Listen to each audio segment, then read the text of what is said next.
Morning. It's Tuesday. Are we all right? We're 100%. Am I behaving? Okay, let's not push it. So yesterday, Katie, she was absent from the video yesterday. I don't know what that was I about. was working. Okay. He was decking. Pardon me, French. Tea. You don't speak French. We were talking about Cooley yesterday.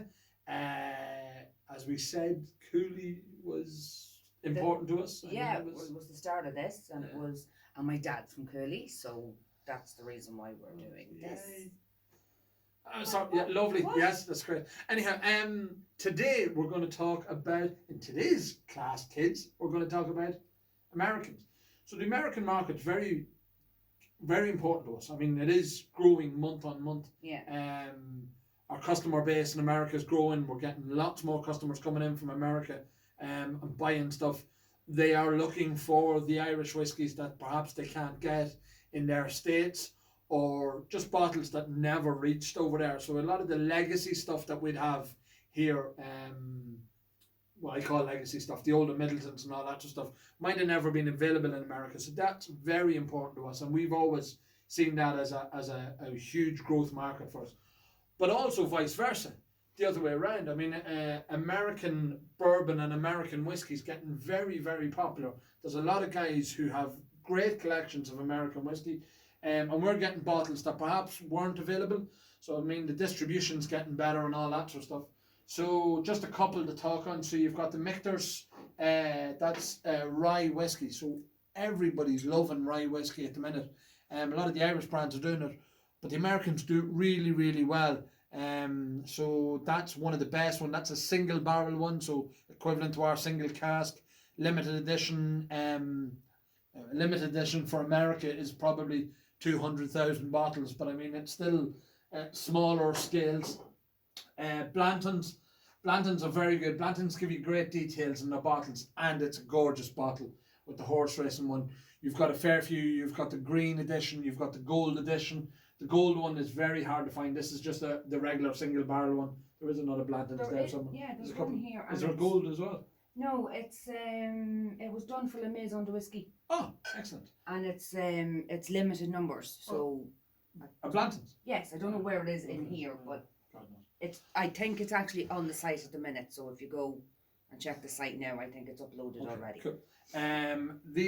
So in Blanton's, they give you the breakdown of the barrel number, the date it was laid down, the date it was dumped, what they call dumped, and then what rickhouse, so what storehouse it came from and all that sort of stuff. So there's huge details in these bottles. I think they're a pretty bottle as well, and a lot of guys are into them. The world famous Jack Daniels, there's a lot of them about, the regular Jack Daniels. I mean, it's been here for years, but that one is the gold medal one. So we've had a fair few of them. We've had a fair few of the big replicas, the 1917 replicas as well. That's the 1915 gold medal, which was London, I think it was. Hygiene certificate, yes. Certificate for the Institute of Hygiene in London. So it means it was hygienic whiskey. On the other side, she's back. Sorry, back. I was looking. On the other side, we have the 1792. That's the sweet wheat version. The full proof goes very well. It gets very great. So the sweet wheat's popular too. Is it? Yeah. We've had a few of them. They go well. Old Foresters, that's the Prohibition style. So that's similar to what our Jameson was at the minute, with the older label. But that's an Old Forester. Find this bottle. I'm sorry.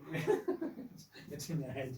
Yeah. Is it in the box? There is. I have it. She has it. There is Maker's Mark. So Maker's Mark are gorgeous.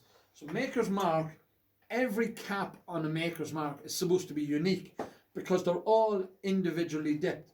So the runs and the wax runs and all that sort of stuff is unique on every bottle, supposedly.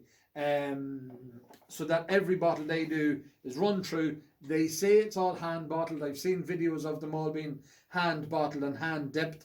So there's the Maker's Mark. That's the Maker's 46. Bullet Good friend of mine, Barry, brought me home a bottle of Bullet, 5 years ago About from 5 years America. ago From America. I like Bullet. It's there's a rye as well in that. I really like the Bullet rye. There is these which are the European version of bourbon. So these are done for the European market. But look at the bottles. It's a sort of copy and paste Jack Daniels without being a copy and paste Jack Daniels. They're 3-year-olds. Lighter liquid too. It is a wee bit lighter colour. Well, actually, that one's really. Look at the difference in the two. Yeah. That is done for the French market. I think they're done for one of the Intermarchés or the Leclerc, one of the huge supermarket chains that are out here. Go on. This is the Blantons. This is let me see. We'll try to go. So again, the same scenario. It was dumped, and it's got its barrel number, which is 132. But bottle number 9. I know. You'll see on the back, you've got bottle number 9, and it was imported by La Maison de Whiskey. La Maison de Whiskey. I don't know how many bottles there is of it. What's the volume? The ABV looks high in that, isn't it? The ABV something? Is 64. Or no, it's either, I can't tell. It's either 64 or 69. 64 or 69. It's 128 proof. No, I'd say that's a 64. 128.8 proof, which is, oh my god. Rocket fuel. Yeah. La Maison de Whiskey have done some great stuff. La Maison de Whiskey, even in their for what they've done for Irish whiskey, they've done some unique bottlings. The Redbreast 15, as everybody knows, was sort of done for them as a thank you and as a test. We all know what Redbreast 15 is. So that's it. Today, as I say, it was just about the Americans. We've a few more Americans. We've the Knob Creek, the 100 proof stuff. There's regular Jack Daniels. There is other stuff elsewhere, more the 1792. But as I say, today was just about the American market to us as buyers. It's just growing month on month. Yeah. We have a good shipping system that works, and we can get over to all our fans in America. We can get to, ridiculously so, we can get to New York quicker than we can get to Cork. So therein lies a dilemma. But also then, as I say, the American bottles coming over here and coming into the auction. I know we're called Irish whiskey auctions, but we do sell American, Scotch, Japanese, other spirits. Yeah, all around that the sort of world stuff. So spirits. we're good for us as well. All right, talk to you tomorrow. Cheers.